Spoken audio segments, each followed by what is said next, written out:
ఎలా ఉంది వైద్యం బాగా? మీకు ఎందుకు అలా అయింది అనుకుంటున్నారు? కూర్చుంటావు కదా, కూర్చుంటావు.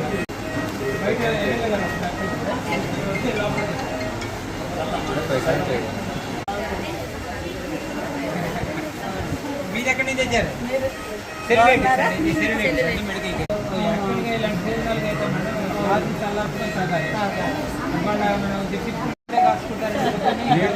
నేటి మహిళ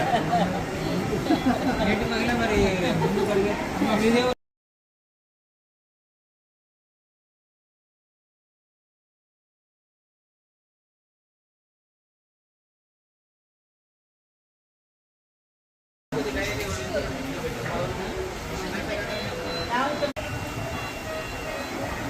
ఏదన్నా కానీ ఫుడ్ ఆర్ జాగ్రత్తగా ఉండాలి. వర్షాకాలం కాయకూర పోసుకోవడం, చల్లబడిని అన్ని మైక్రోవేవ్ అండి. వేడి ఫుడ్ కాదు, వేడి చేసుకునే ఫుడ్. ఊరికి తెచ్చుకున్నాం. అసలు మాకు ఫుల్ ధైర్యం. చేస్తున్నారు. కాకపోతే ఏంటంటే చాలా దూరం నుంచి వస్తున్నారు, చాలా క్రిటికల్గా వస్తున్నారు. వచ్చేవాళ్ళు హైపర్ టెన్షన్లో వస్తున్నారు. వెంటనే డిశ్చార్జ్ చేసే క్రమం కూడా లేదు. ఒక్కొక్కళ్ళు దాదాపు 5-6 రోజులు ఉండదు. కొంతమంది డయాలసిస్ కూడా చేయించారు. డయాలసిస్ దాకా వెళ్తుందంటే అక్కడ మిస్యూజ్ జరుగుతుంది, మిస్ మేనేజ్మెంట్ జరుగుతుంది. విలేజ్లో ఆరోగ్య డాక్టర్ లేరు, అక్కడ లోకల్ డాక్టర్ దగ్గరికి వెళ్ళడం, సరైన వైద్యం చేయించడం. ముందు వాళ్ళ దగ్గరికి వెళ్ళి అక్కడ 3-4 days ఉంటున్నారండి. అక్కడే అరకొరక ఫ్లూయిడ్స్ పెట్టించుకుంటున్నారు. ఈలో కిడ్నీలు పాడవుతున్నాయి. అప్పుడు ఇక్కడ రిఫర్ చేస్తారు. అందుకని ఆ చిలకలపేట కానీ మాచర్ల నుంచి కానీ అంత దూరం 200 kilometers దాటి వస్తున్నారంటే చూడండి. ఇక్కడ లోకల్ వాడు తక్కువ ఉన్నారు, వీళ్ళు కూడా ఉన్నారు.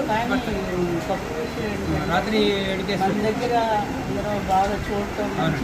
మొన్న కూడా 2-3 months బ్యాక్ అప్పుడు కూడా ఒక డెత్ లేకుండా చూస్తాం. Okay sir. కరోనాలో కూడా బాగా చూసారు. కరోనాలో కూడా స్టూడెంట్స్ మేడం సార్. అవునా?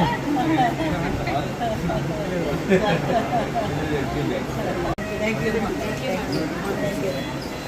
యూ అమ్మా.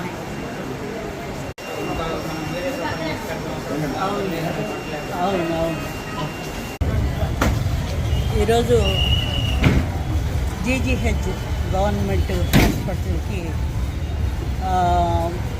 ఎవరైతే డయేరియాతో బాధపడుతున్నారో ఆ పేషెంట్ని చూడటానికి రావడం జరిగింది.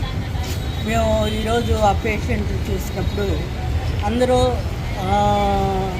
చాలా సీరియస్గా వచ్చినటువంటి పేషెంట్స్ ఇప్పుడు చాలా బాగున్నారు. బికాజ్ ఆఫ్ అంటే ఎందుకు అంటే మంచి ట్రీట్మెంట్ సూపరింటెండెంట్ గారి ద్వారా, అలాగే డాక్టర్స్ ద్వారా మన గవర్నమెంట్ హాస్పిటల్లో మంచి ట్రీట్మెంట్ జరుగుతూ ఉంది. ప్రతి ఒక్కళ్ళకి కూడా మంచి మెడిసిన్, వాళ్ళకి కావాల్సినటువంటి మరి ఆహారం కానివ్వండి, ప్రతి ఒక్కటి కూడా చక్కగా ఎప్పటికప్పుడు డాక్టర్ గారు, ముఖ్యంగా సూపరింటెండెంట్ గారు మరి వారు స్వయంగా వచ్చి పేషెంట్లని చూసి వారి యొక్క పరిస్థితిని గమనించి చక్కగా వైద్యాన్ని ఎప్పటికప్పుడు డాక్టర్లకి సలహాలు ఇస్తూ మంచి వైద్యాన్ని అందించారు. వారు ఇప్పుడు చాలా బాగున్నారు. ఎవరు అనేక ప్రాంతాల నుండి వచ్చారు. కొంతమంది వాటర్ కాలుష్యం వలన కానివ్వండి, కొంతమంది ఫుడ్ పాయిజన్ వలన కానివ్వండి ఈ డయేరియా అటాక్ అవ్వడం జరిగింది. ఇప్పుడు అందరూ కూడా చాలా బాగున్నారు. అంత సీరియస్ కండిషన్ లేదు. అందరూ కూడా క్యూర్ అయ్యి తప్పకుండా వాళ్ళు తిరిగి మళ్ళీ వాళ్ళ గ్రామాలకు వెళ్తారు.